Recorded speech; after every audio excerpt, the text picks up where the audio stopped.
성공하는 사람들의 10가지 원칙. 성공하는 사람들은 단순히 운이나 재능에 의존하는 것이 아니라 구체적인 행동 원칙을 가지고 인생을 설계합니다. 그들이 가진 태도와 습관은 도전과 실패 속에서도 꾸준히 전진하게 하는 원동력이 됩니다. 여기서는 성공한 사람들이 공통적으로 실천하는 10가지 원칙을 자세히 살펴보겠습니다. 1. 기회가 왔을 때 결정타를 날린다. 성공한 사람들은 기회를 기다리기만 하지 않습니다. 그들은 꾸준히 준비하며 기회가 다가왔을 때 이를 놓치지 않고 결정적인 행동을 취합니다. 기회는 항상 준비된 사람에게 찾아오며 성공한 사람들은 평소에 자기 관리와 학습을 게을리하지 않기 때문에 결정적인 순간에 최상의 결과를 만들어냅니다. 실천법. 평소에 끊임없이 배움과 성장을 멈추지 말고 스스로 기회를 탐색하며 준비 상태를 유지합니다. 기회가 찾아왔을 때 주저하지 않고 과감하게 행동으로 옮길 수 있도록 준비하세요. 2. 안 된다는 이유를 무시하며 될 수 있는 방법을 모색한다. 성공한 사람들은 상황의 제약이나 불가능한 이유에 매달리지 않습니다. 대신 어떻게든 방법을 찾아내는 데 집중합니다. 장애물에 부딪혔을 때 포기하지 않고 새로운 길을 찾으려는 그들의 태도는 결과적으로 성공으로 이어집니다. 실천법. 불가능해 보이는 일 앞에서 포기하지 말고 다양한 방법을 모색하세요. 항상 어떻게 하면 이 문제를 해결할 수 있을까? 라는 질문을 던지며 창의적인 해결책을 찾아보는 것이 중요합니다. 3. 아무리 힘들더라도 자신과의 약속을 지켜나간다. 성공하는 사람들은 자기 자신과의 약속을 매우 중요하게 생각합니다. 그들은 자신이 세운 목표나 계획을 성실히 따르며 비록 힘든 상황에 처하더라도 자신과의 약속을 어기지 않습니다. 이들은 결국 성취감과 자기 신뢰를 쌓아가며 더욱 높은 목표에 도전합니다. 실천법. 목표를 설정하고 이를 달성하기 위해 구체적인 계획을 세우세요. 자신과의 약속을 작은 것부터 지켜나가는 습관을 들여 스스로에 대한 신뢰를 높여가세요. 4. 큰 성공에는 큰 시련이 먼저 온다는 것을 미리 알고 시련 자체를 포용한다. 성공의 과정에는 시련과 어려움이 따르기 마련입니다. 성공한 사람들은 이 시련을 회피하려 하지 않고 오히려 이를 받아들입니다. 그들은 시련이 성공을 위한 하나의 과정이며 그 자체가 자신을 단단하게 만들어준다고 믿습니다. 실천법. 어려움이 찾아올 때 그것을 실패로 인식하지 말고 배움의 기회로 생각하세요. 시련을 통해 성장할 수 있다는 마음가짐을 가지면 도전에서 더욱 강해질 수 있습니다. 5. 실패나 시행착오로부터 좌절하는 게 아니라 그것을 스승으로 삼는다. 성공하는 사람들은 실패를 두려워하지 않습니다. 그들은 실패를 경험할 때마다 무엇을 배울 수 있는지 생각하고 그 교훈을 다음 도전의 밑거름으로 삼습니다. 시행착오를 통해 배우고 개선하는 과정이 그들의 성공을 더욱 탄탄하게 만듭니다. 실천법. 실패할 때마다 그 원인과 해결 방법을 분석하세요. 실패를 통해 얻은 교훈을 기록하고 이를 바탕으로 더 나은 선택을 할 수 있도록 발전하세요. 6. 비전을 볼 줄 안다. 비전이란 남이 보지 못하는 것을 보는 것이다. 성공한 사람들은 남들이 보지 못하는 가능성을 봅니다. 그들은 현재의 상황에 안주하지 않고 더 나은 미래를 상상하며 이를 실현할 수 있는 비전을 가지고 있습니다. 비전이 그들의 목표를 이끄는 나침반 역할을 합니다. 실천법. 자신의 미래에 대해 명확한 비전을 설정하세요. 장기적인 목표와 그에 도달하기 위한 단기적인 단계들을 구체적으로 계획하고 실행하세요. 7. 승리란 많은 시련과 투쟁이 어울려서 탄생된다는 것을 미리 인정하고 도전한다. 성공한 사람들은 승리와 성공이 쉽지 않다는 것을 잘 알고 있습니다. 그들은 많은 노력이 필요하고 끊임없는 도전과 실패가 따르더라도 끝까지 포기하지 않으려는 자세를 유지합니다. 실천법. 목표를 향해 나아가면서 불가피하게 직면할 어려움을 미리 인식하세요. 도전 중 겪는 모든 시련을 성공을 위한 과정으로 받아들이고 지속적으로 개선해 나가세요. 8. 어떤 일을 시작하면 분명히 문제점이 있다는 것을 인지한다. 성공하는 사람들은 어떤 일을 시작할 때 반드시 예상치 못한 문제들이 생길 수 있다는 사실을 알고 시작합니다. 그들은 이러한 문제를 두려워하지 않고 문제 발생 시 어떻게 해결할지 미리 대비합니다. 문제 해결 능력이 그들의 핵심 역량 중 하나입니다. 실천법. 새로운 일을 시작하기 전에 예상되는 문제를 미리 분석하고 그에 대한 대비책을 세워두세요. 문제가 발생했을 때 빠르게 대응할 수 있는 능력을 키우는 것이 중요합니다. 9. 행동으로 옮기지 않으면 결과가 나오지 않는다는 것을 안다. 성공한 사람들은 계획만 세우는데 그치지 않고 반드시 실행에 옮깁니다. 그들은 행동하지 않으면 아무 결과도 얻을 수 없다는 사실을 잘 알고 있습니다. 그래서 계획이 수립되면 즉시 행동으로 옮기며 실행 속에서 개선과 발전을 추구합니다. 실천법. 어떤 계획이나 목표를 세웠다면 지체하지 말고 작은 것부터 실행에 옮기세요. 실행 중에 발생하는 문제는 그때 해결하면 되며 행동이 없는 계획은 아무 의미도 없음을 명심하세요. 10. 공격할 위치와 타이밍을 측정할 줄 알며 일단 목표물을 포착하면 사자와 같이 덤빈다. 성공한 사람들은 언제 행동해야 할지, 언제 물러서야 할지를 잘 알고 있습니다. 그들은 상황을 정확히 분석하고 최적의 타이밍에 전력을 다해 도전합니다. 목표를 설정했을 때는 사자처럼 망설임 없이 달려들어 성취할 때까지 노력합니다. 실천법. 목표를 설정하고 나서 최적의 타이밍을 고려하세요.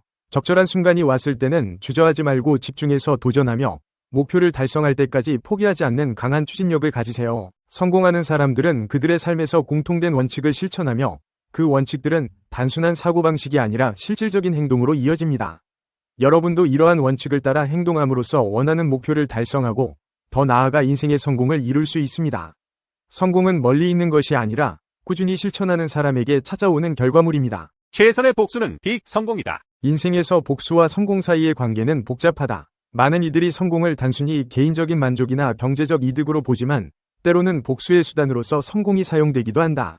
이는 특히 그들을 무시하거나 배척한 사람들에게 증명하는 방식으로 이루어진다. 긍정적 사고는 종종 좋은 생각을 하면 좋은 일이 일어난다로 잘못 이해된다.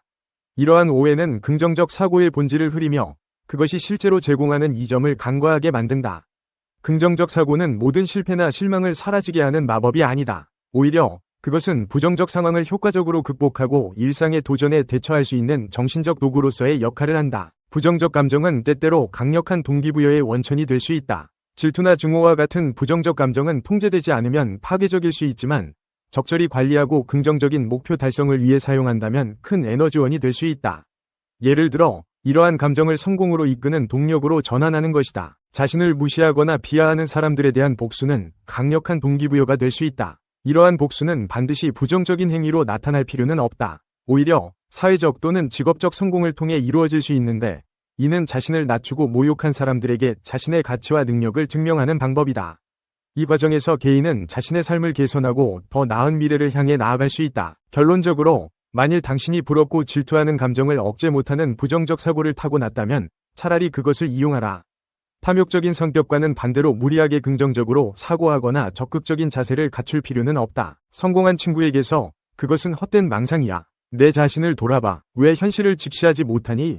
라는 말을 듣고 긍정적으로 받아들인다면 당신은 바보다.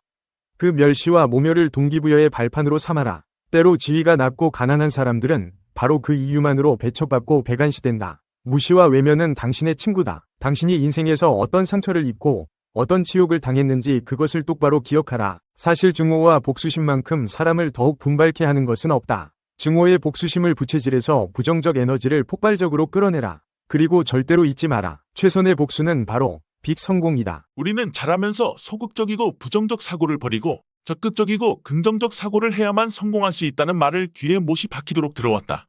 그러나 겸양의 미덕을 도외시하고 결론부터 말하면 성공은 어느 길로도 이루어질 수 있으며 각자 생긴 대로 살면 성공할 수 있다는 것이다.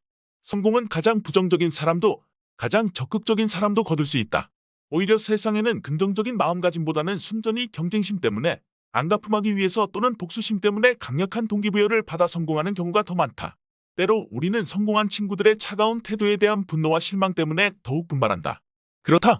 부정적 사고를 가진 사람도 이렇다 할 노력을 하지 않은 소극적인 사람도 성공할 수 있다는 사실조차 오랫동안 외면당한 것은 이런 주장을 펴는 사람들이 워낙 적었기 때문이다. 사실 자기가 긍정적 사고를 가졌다고 주장하는 사람들도 겉으로만 그런 채 하는 경우가 많다. 사람은 누구나 양면을 가지고 있다. 누구도 완전히 긍정적이거나 부정적일 수는 없다. 사람은 누구나 내게는 뭔가 문제가 있어라고 느끼기에 완전히 긍정적일 수가 없다. 그것은 연단 앞에 선 동기부여, 강사나 자기개발 분야의 베스트셀러 작가도 마찬가지다. 빈센트 필이나 나폴레온 힐이 주장하는 적극적인 자세와 긍정적 사고라는 개념 자체가 엉터리라는 말은 아니다. 긍정적 사고든 부정적 사고든 어느 것이나 성취에 도움만 되면 좋은 것이라는 말을 하고 싶은 것이다. 대충 과거를 훑어보아도 소극적이고 부정적 사고를 가진 사람들이 성공에 지장을 받았다는 명확한 증거는 어디에도 없다. 검은 고양이든 흰 고양이든 쥐만 잡으면 되는 것이다. 우리는 학교에서 위인들의 빛나는 업적을 배웠다. 그러나 학교는 우리에게 위인들의 부정적인 면은 가르쳐주지 않았다. 기실 학교는 레오나르도 다빈치, 괴테와 록펠러 등 그들을 성공으로 이끈 진짜 요인이 바로 사악한 이기심과 부정적인 성향이었다는 것을 감추고자 했다. 인간은 고통받지 않는 한 그 누구도 자신을 알지 못한다. 곧 노래한 시인 알프레도 미세는 평생 끔찍하고 기상천외한 것, 불가능한 것만을 추구했다. 부정적인 우울함의 기운은 그의 전생애를 덮고 있다. 자신의 소설에서 인생 그 자체는 하나의 환상이고 한바탕 꿈일 뿐이야라고 진심을 읊은 마크 트웨인은 지독한 비판론자에다 독설가였으며 생의 마지막 순간에도 죽음과 경쟁할 건 없어요. 이제 그만하며 간호사의 손을 만류하며 죽어갔다고 한다. 그 망할 놈의 어마어마한 공허감과 허무감을 떨쳐버릴 수가 없어라는 말로 유명한 해밍웨이는 감정적이고 성급하며 변덕스러운 성격을 가졌다. 그는 만년의 우울증으로 고통을 겪다가 자살로 생을 마감했다. 19세기 최고의 단편작가로 불리는 모파상은 우울한 비관론자였으며 세상을 언제나 염세적이고 냉소적으로 대했다.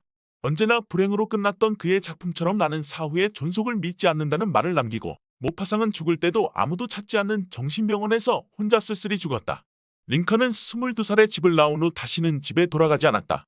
결혼식 때도 아버지 토마스 링컨을 초대하지 않았으며 아버지가 죽었을 때도 링컨은 장례식에 가지 않았다.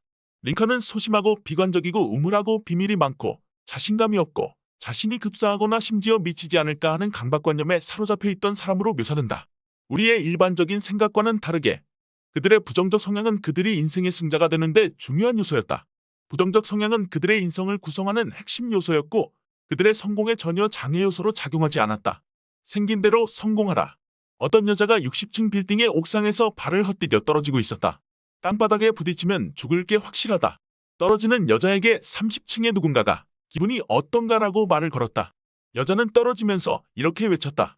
지금 기분 최고야. 긍정적 사고와 관련 지어 회자되는 유명한 이야기다. 무조건적인 긍정적 사고는 오히려 위험할 수 있다. 그보다는 좋지 않은 상황이 일어날 것을 예상하고 이에 대비하는 것이 차라리 낫다. 오늘날 대부분의 사람들은 긍정적 사고의 개념을 만약 우리가 좋은 생각을 하면 좋은 일만 일어난다라는 뜻으로 잘못 이해하고 있다. 긍정적 사고의 개념이 사람들의 삶에서 모든 실망과 실패를 마술같이 없애기 위한 의도는 결코 아니었다. 긍정적 사고를 갖는다고 인생의 모든 문제가 제거되지는 않는다. 그 개념은 원래 사람들이 겪는 좋지 않은 일을 보다 효과적으로 극복하게 만들어주기 위한 단순한 도구였다. 근거 없는 낙관주의를 고집하는 것은 어리석은 행동 이외의 그 무엇도 아니다. 우리가 어떠한 결과를 얻었을 때 그것이 우리가 추구하던 바를 성취한 것이라면 그것에 동기를 부여한 것이 부정적인 사고방식이든 긍정적인 사고방식이든 상관할 바가 아니다. 한마디로 쓸모있는 것은 모두 이용하라는 것이다. 성공한 사람들을 움직인 진짜 원동력은 많은 경우 행복하고 긍정적이며 숭고한 감정이 아니다. 마음에 내키지 않는 일을 하다 보면 사람은 누구나 부정적 성향을 띠게 된다. 당신이 부럽고 샘나는 감정을 억제 못하는 부정적 사고를 타고났다면 차라리 그것을 이용하라. 탐욕으로 물든 성격과는 반대로 무리하게 긍정적으로 사고하거나 적극적인 자세를 갖출 필요는 없다. 성공한 친구에게서 그것은 헛된 망상이야. 내 자신을 돌아봐. 왜 현실을 직시하지 못하니? 라는 말을 듣고 긍정적으로 받아들인다면 당신은 바보다. 그 멸시와 모멸을 동기부여의 발판으로 삼아라. 그렇다. 증오와 복수심만큼 사람을 분발케 하는 것은 없다. 증오의 복수심을 부채질해서 폭발적인 부정적 에너지를 끌어내라. 그리고 절대로 잊지 마라. 최선의 복수는 바로 성공이다.